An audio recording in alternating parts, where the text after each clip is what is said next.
BJP के एक बहुत बड़े नेता जो आज इस दुनिया में नहीं है, जो इस देश के प्रधानमंत्री थे, जिनका वीडियो बड़ा वायरल हो रहा है, उनके भाषण को सुन लीजिए आप। उन्होंने फलस्तीन के बारे में क्या कहा था कि अरबों की जमीन पर कब्जा कर लिया गया है।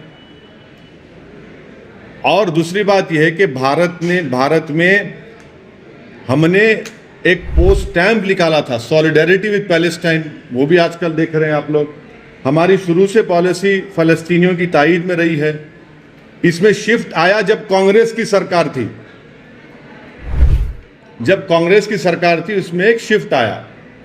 तो ये एक, और फिर पांचवी बात यह है कि ओस्लो एग्रीमेंट हुआ, और ओस्लो एग्रीमेंट में कहा गया था कि वेस्ट बैंक और गाजा में इंडिपेंडेंट पैलेस्टीनियन कंट्री बनाया जाएगा। 5 साल जाके 30 साल हो गए। तो इसकी जिम्मेदारी ओस्लो एग्रीमेंट की सब पर थी, यूएसए पे थी, यूके पर थी, यूरोपियन नेशंस पर थी। तो 5 साल जाके 30 साल हो गए आज आप। और आपको ये समझना चाहिए कि जो इलीगल सेटलमेंट्स बनाए जा रहे हैं वहाँ पर ओस्लो एकॉर्ड के खिलाफ, जेनिन रेफ्यूजी कैंप में जाकर आप उनको मारा और पीटा जाता है।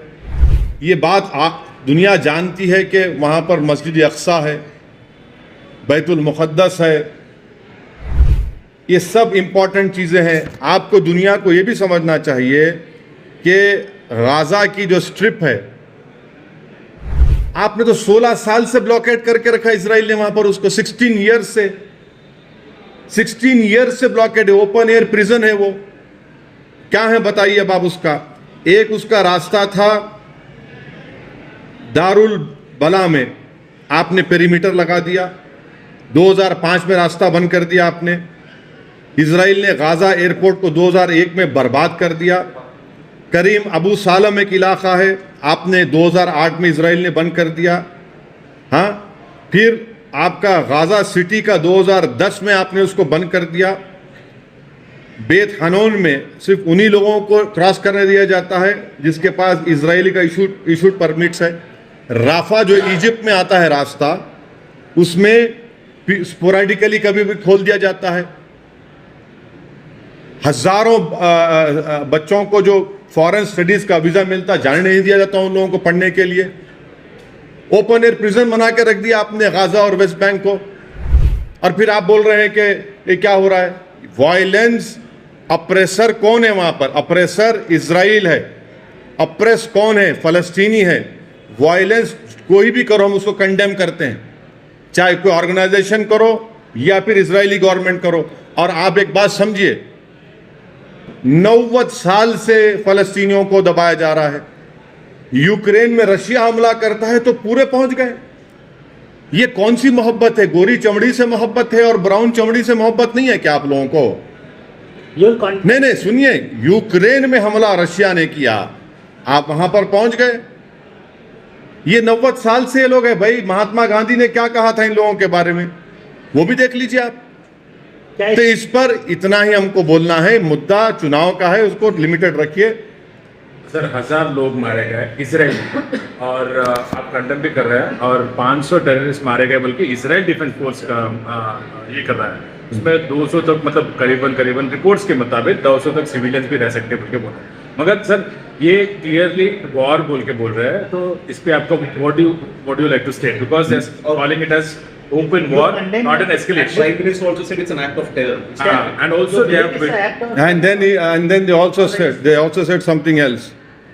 आपको मैं बताना चाह रहा हूँ कि 90 साल में कितने फलस्तीनी मारे गए, कितने बच्चे मारे गए, कितने लोग जेलों में हैं। ओस्लो एकॉर्ड में आपको 5 साल में फ़लस्तीन को बनाना था, फ़लस्तीन कंट्री को बनाना था, आप 30 साल हो गए। ये सब चीज़ें हैं ना, सामने आपके हैं। वायलेंस कोई भी करो, हम कंडेम करते उसको। मगर यहाँ पर जो वायलेंस जो सबसे ज़्यादा किया जा रहा है वो तो इजराइल की तरफ से हो रहा है। 90 साल से 90 साल से कैंप डेविड कितने मरतबा हुआ बताइए। वायलेंस के मानते नहीं, वायलेंस को कंडेम करते हैं। अरे भाई, आप जो गाजा वेस्ट बैंक को आप फ़लस्तीनी मुल्क क्यों नहीं करार देते आप? और आपको तो कोई जो जो जो उसमें क्या बोलते हैं उसको, कौन सा लाइन बोलते हैं, जो ग्रीन लाइन की बात नहीं हो रही, आप तो ग्रीन लाइन नहीं बोले, वो दूसरे इलाकों में क्यों नहीं कर रहे आप? विड्रॉ कर लिया ना सर 2015। क्या विड्रॉ करें? आपको मालूम ही नहीं क्या विड्रॉ करें, कुछ विड्रॉ नहीं करे, You झूठ। think global powers have failed Palestine, sir? Yes, and it's a deliberate failure. It's a deliberate failure because it is they who were responsible for the implementation of Oslo Accord. And they had given a commitment that within 5 years, a new independent Palestinian country will come into existence. 30 years have passed. They remained as mute spectators when Israel entered into those areas and started building settlements. They became blind when the Palestinians were being butchered, when small children were killed and shot in their head. Who's the oppressor over here? From last 80 years, 90 years, the issue is going on. So you believe this is resistance against the oppression? But Or it's a terrorist act? don't try to put words in my mouth. I have stated what I have to say. आप बोल रहे Israel का prime minister बोल रहा कि छोड़ के चले जाओ, कहां जाएंगे? आप तो ओपन एयर जेल बना के रख दिए, 16 साल से ब्लॉकेट करके रख दिए गाजा को पूरा, किधर जाएंगे? ये सुनिए, 1.5 लाख पैलेस्टीनियन अब तक मारे गए, मारे भी गए, इंजर्ड भी हुए। 2008 से उन 1.5 लाख में 33,000 बच्चे थे। अब मारने वालों को टेररिस्ट बोलते क्यों नहीं आप लोग? फिर क्यों नहीं बोलते टेररिस्ट? आप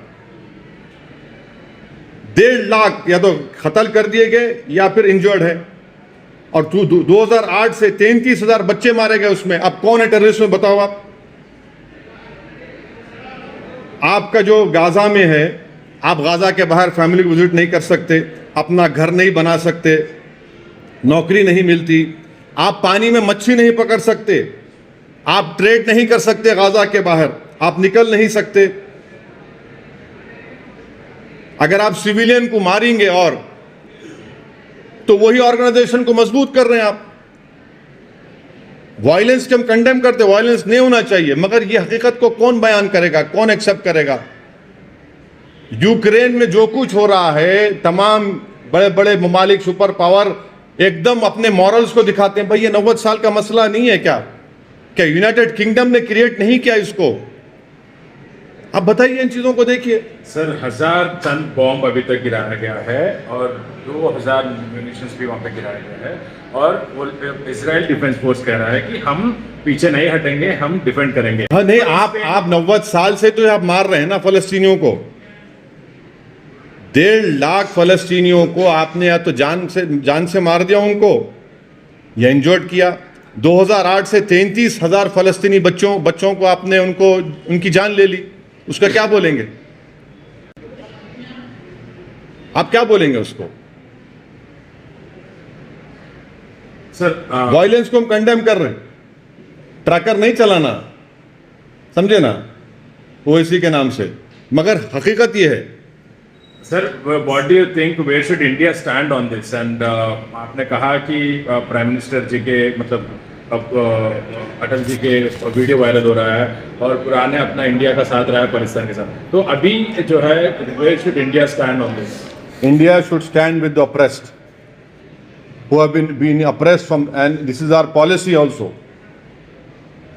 80-90 साल से उन लोगों को आप अप्रेस कर रहे हैं। इजराइल के साथ अपना रिलेशन भी देखिए, ऑस्लो पीस अकॉर्ड को इंप्लीमेंट क्यों नहीं कर रहे आप? और ऑस्लो पीस अकॉर्ड को इंप्लीमेंट करने की जिम्मेदारी इजराइल की है, जिम्मेदारी इजराइल के कोर्ट में आती है।